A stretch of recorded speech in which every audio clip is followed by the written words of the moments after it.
Hello and welcome to a brand new episode of Airport CEO here on BongoPlanes, where the day has finally come, the day where we will have our first commercial flights coming into the airport. But before that can happen, we still have a lot of things we need to do, so we can look forward to a very busy episode, and all that starts off right after the drop. As always, before we get too far into today's video, if you should end up enjoying this video and would like to see more content like this, then don't forget to leave a like. That would be very much appreciated. And of course, if you are new around here, why not hit subscribe? That would be absolutely awesome. Alright, so the first task we have here is, well, we of course need to connect up to our runway. For the day, we will just start off with one runway. We have already constructed the other one, but that's obviously at the other end of our airport, so for now we will just leave it at this one runway here, while the taxiways around the terminal areas are more or less like they would be in real life. At least we've tried to do so as much as possible. All the runways connecting up with the runways, well, there will be much more up to, well, let's say free interpretation, because here we really need to ensure that the airport can actually work. So for today we will make a very simple setup and not construct all the taxiways that we will need, and then we will see over time where we need to maybe change a few taxiways or just have more taxiways and how we need to direct them. Also, for example, here the radome that I've placed in real life, that will be on the other side of the runway, so north of the runway here. But obviously we don't have any more space here, so we will need to place it to the south of the runway. But that's also okay, because we have also a few other things. Basically, between the terminal and this runway in real life, you would also have like, I'm not quite sure, I don't think it's a fuel station, but it's at least something for like de-icing or something. There might also be a fuel station there in real life. So because there are some facilities like that around that area in real life, we will also be placing some stuff down here. Obviously we also need some vehicle base. I forgot the name. Yeah, let's just call it vehicle base. It's not what it's called, but it doesn't matter. You know what I mean. Vehicle depots, that's of course the word, because obviously we will also need to purchase quite a few vehicles, GSE stuff, so that we can have the airport operational. And connecting things up is, well, maybe the theme of the day anyway. We also need to do that on the land side, so that people can actually arrive at the terminal. That will be quite important. I'm still shaky from last episode's fiasco with the luggage system. Maybe you saw the last episode. If not, then you really missed out on something. You should go watch that before we continue here. But anyway, yeah, we have to connect up a lot of things, so the land side is more or less done. I mean, again, it's not totally finished, but at least we've done as much as we need so that we can start having people coming in. And that's the main goal. Nothing here is set in stone. Nothing here is completely finished. It's just we try to get first operations going. That is the task for today. And while we are working here on the land side, and then in just a second we'll again be working on the taxiways. We need to add all the center lines. I just quickly would like to talk about something that I actually started panicking about pretty much right after recording this episode, because I was starting to read the developer blog that had been posted, and that was about the game leaving beta already mid-March. So that's really exciting. So the full release of the game, the 1.0 version of the game, will be, I think, the 17th of March, around mid-March. And, well, what I then started thinking about was, well, if the game leaves beta and goes into the full release version, what happens to the games that are saved in beta? Will they disappear? Because we are here in the middle of a season, and if my save files would disappear, that would, of course, be, well, problematic, to say the least. So I wrote to game support, and luckily they were very, very helpful and answered super quickly. and there won't be any issues. They said they would be 100% compatible with the full release version, so that's awesome, because obviously then it means that I can just continue with the series as is and don't have to record all episodes of the entire season within the next month. So that's great. But that should also be great news for you. If you are currently working on an airport, you can be relaxed, no worries. Your save files should be completely safe, no pun intended, and compatible with the full release that will come mid-March. I believe it was the 17th. Alright, but back to our task at hand, and that is of course getting the airport ready for its first commercial flight. That of course includes also adding, for example, the tower. But there are many other things we also need to do. I mean, we could just skip a lot of this and just open the airport and pretty much not offer any services to the aircraft coming in, but I think that would be a pity. With an airport like this, we really should have services included. Maybe not all of them right from the beginning, but we should very quickly add them. So we of course need to hire a lot of staff, and that will be a process that we will have to keep an eye on throughout, well, pretty much all episodes from now on. And of course we also need some GSE, and here we pretty much need everything that the game has to offer, maybe except the emergency vehicles, because we haven't really built that yet, and I think the game so far ignores that part, at least in Sandbox for some reason. And I don't think we need any air stairs, because I mean most gates have jet bridges. The only gates that don't have those are the small stands, which don't have that option, and the small aircrafts don't need them because they are deboarding the passengers directly to the tarmac. So yeah, once we've done that, let's see. Ah yeah, okay, so the GSE is arriving. For the moment, I think we're just, yeah, we've just bought what we needed for the, I think, 6 stands that we've opened or want to open here for this episode. We're not making a full opening of B concourse of Terminal 2, but just a small opening just to ease into this new era for the airport. What we of course also need is to get some contracts going here. We of course need contracts for de-icing fluid. We need contracts for fuel. We will need contracts for the catering. So, I mean, basically we're just trying to find the best deal, what is the cheapest here. And that's what we will be going with, just to save as much money as possible. And then, what you of course all have been waiting for, the moment where we are hiring the first airlines that will be coming in. And here I have been thinking a little bit about what to do. And here we already have gotten quite a few really awesome suggestions from you guys, such as Austrian Airlines, JSR, SmartWings, Air Europe, Iberia, Air Baltic, Ryanair, KLM, Wizz Air, EasyJet, Finnair, Lufthansa, British Airways, Aeroflot, Swiss, Alitalia, Aer Lingus, and many more. But the first thing we will be doing is to hire, well, Scandinavian Airlines. I think that just makes sense because it is, well, the main airline here in Copenhagen. It's the main hub for the airline.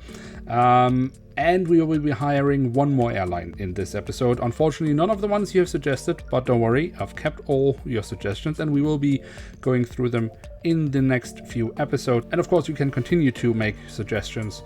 I will note them down and look at what is the most realistic and what would make sense. But anyway, back to what we would like to sign other than Scandinavian Airlines. And basically, I would like to have an airline that can be operating on the small stands. Unfortunately, none of the mods will be doing that because they don't have any of the aircraft types that would fit into these stands. So we will have to revert back to, well, the vanilla game airlines that the game has built in. I'm not a huge fan of that, but it is the only option we have, unfortunately. I mean, those small stands in themselves aren't that realistic for, well, at least commercial flights. But yeah. So we are going with one vanilla game airline today and Scandinavian Airlines to start off operations.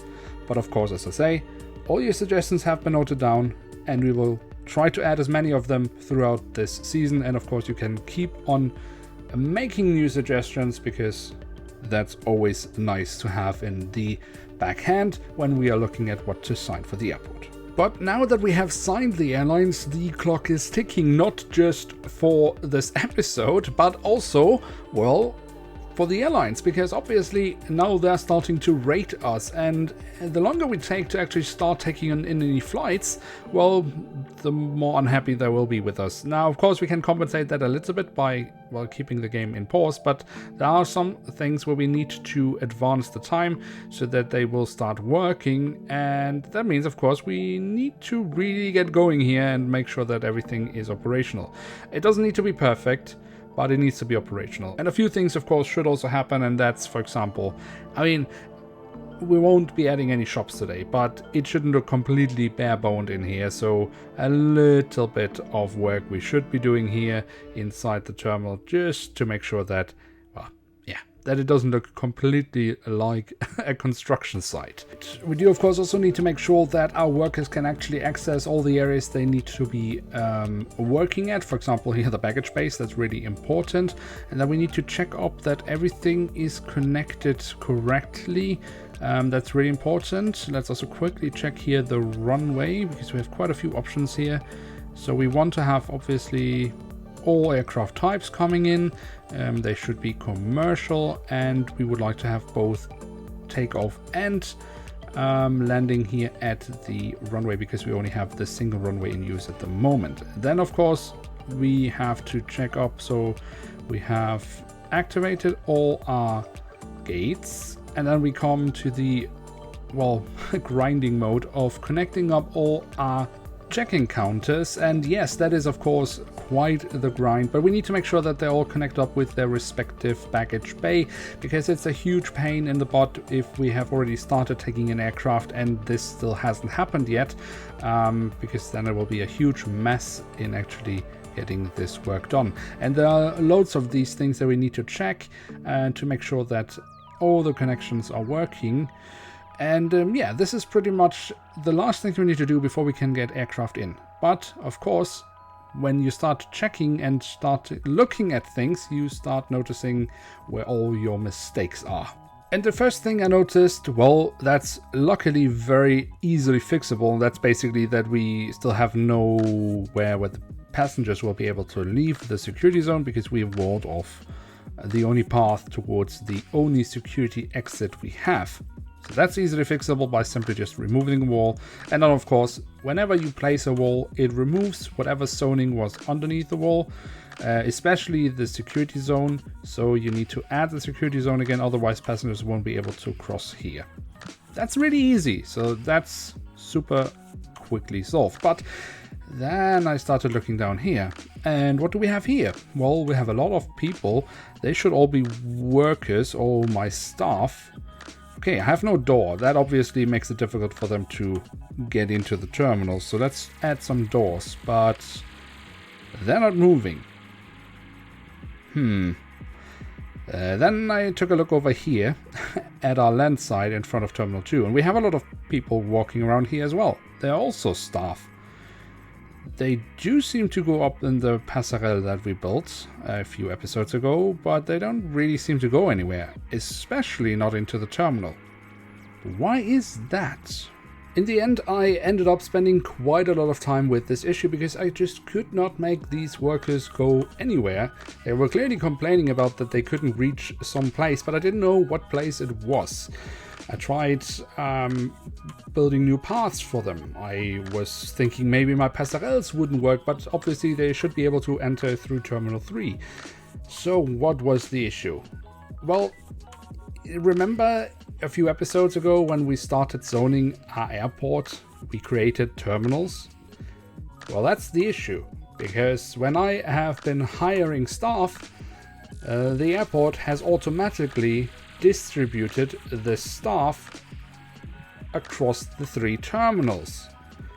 But obviously Terminal 1 isn't really existing at the moment. So all these workers were assigned to Terminal 1. And as soon as I noticed that, we could fix it by reassigning them to Terminal 2, which is where we really want to have them at the moment, because this is the only terminal that will be operational for quite some time. Now, obviously, automatically assigning staff to the different terminals is, in theory, a really awesome thing, and it's something that I've been profiting from in the past. But in this case, where I have already assigned terminal areas for things that aren't operational yet and I don't need any staff for is a bit annoying. I don't remember if I can actually deactivate this automatic reassigning. If I can, and you know how to do that, then do please feel free to let me know in the comment section below, because it is a reoccurring annoyance throughout this episode and also the next episode that I have already recorded. I mean, we can fix it by simply manually reassigning the staff, but I mean, obviously I'm wasting a lot of time with that.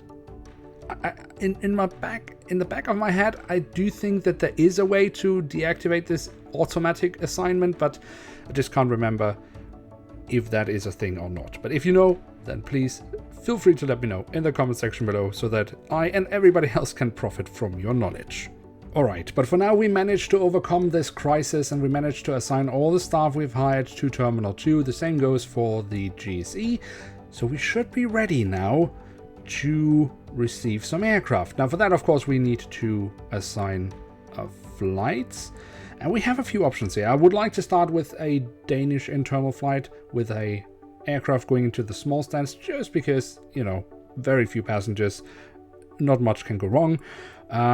We have a few options here what we could choose, but I think the nicest thing to do is if we actually take an aircraft that actually comes from my hometown, or at least the town that I'm living in at the moment, let's say it like this, Esbjerg. So we will have the first flight going into this airport going from Esbjerg to Copenhagen. Alright, so while we're waiting for the very first flight to come in here, we have a few small things we can work on, add some automated check-in counters, or for example work on some of the queuing systems, just to not waste any time while we're waiting for the flights. Alright, so let's check if it's already been scheduled here onto any of the check-in counters. And yeah, it looks like the automated ones have got the flight. So that's awesome. That's the first flight coming to our airport. I can't believe that. I'm actually quite excited now. I mean, yeah, we're only 6 episodes into the series and the first flight is coming in. So that's awesome. And it does also look like we now have the first passengers here arriving, doing their check-in. So that's awesome. See, one is already done with check-in, going upstairs now. Flight is soon arriving. A few more running around here. Let's see. Yeah, he's come up now, going towards security. That's exciting. Let's see which stand have we actually assigned it to. The third one. All right. So that will be our stand for the very first flight here at the airport. Has he gotten through security? Yes, he has. All right. Perfect. And while we've been following this passenger, it looks like the aircraft has landed and is right now taxiing towards the stand. And I can see here we have a passenger also arriving here in the waiting area, so that's good. While the aircraft is taxiing into the stand. So let's see how this turnaround is going. I'm following this very closely right now. It's just because I would like to see that everything works smoothly, to see or to identify anything that might not work as intended. So while the passengers are now deboarding the aircraft, they're going in here at level, well, ground level, and then going upstairs just as we would like them to do. They have no issues here. That's perfect. Going upstairs. And that seems to be working fine as well. No issues here either. All right, so but no staff here at the gate at the moment. So boarding, well, let's see how that goes. Still some passengers arriving here, it looks like, while the others are leaving. Okay, no, that was staff, that wasn't passengers. Interesting. Okay, so let's just follow. Yeah, let's see what they're doing here. So obviously now they should just go downstairs. We still haven't activated any of the luggage systems. But I think we will do that for the next flight. But this all looks perfectly fine. The big question is, of course, what do the passengers mind that the security exit is in Terminal 3 and not in Terminal 2? We'll see in a second. Doesn't look like it. They don't care. They're just happy there's a security exit so they can get out of this airport. All right, that's good. So let's activate baggage handling for the next flight, and let's schedule that. Okay, that's good. So far, so good. But of course, it is an international airport, so we've scheduled now a bunch of these regional aircraft flying internally in Denmark, but as I say, it's an international airport, so of course we would like to have some aircraft coming in as well that fly internationally.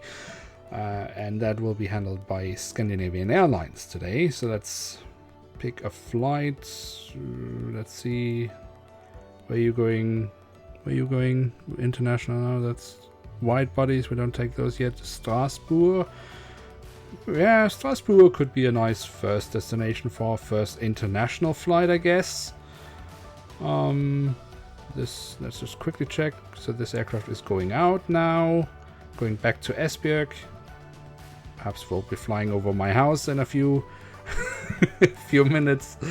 But let's see what else we have here for flights.